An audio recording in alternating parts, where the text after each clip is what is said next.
Hi, it's me again with Corel tips and tricks. Just earlier today, I made a video on this, and then I started thinking there's an easier way. So we're going to take the ellipse, go ahead and go to object. And since my ellipse is bigger this time, I'm going to go to effects and contour an inch. And then I don't have to break that contour apart. I'm going to hit P to put it in the center of the page. I'm going to take my 2-point line.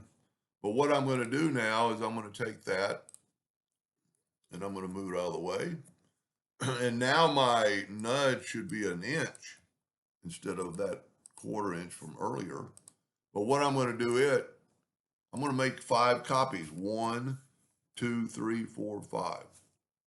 Now I'm going to take that one and make it black. I'm going to take the next one and make it black. And you don't have to use black, you could use any color. You know, I must have made 6 copies. So let's take one of them away. So there's the 5. And then all you have to do is Control G, Control D to duplicate, move it down, take all of them. 1, 2, 3, 4, 5. Yep. Go up to Object, Group, and Ungroup, and just take away that one and that one.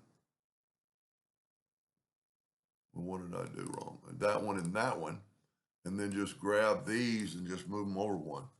And you didn't have to change the colors because they're alternating colors.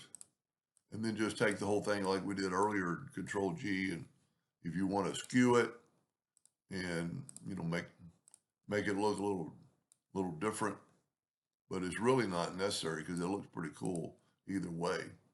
But anyway, just thinking outside the box to make 5 and delete the ones on the end to make it different. Anyway, hope that gave you an idea or two, and thank you for watching.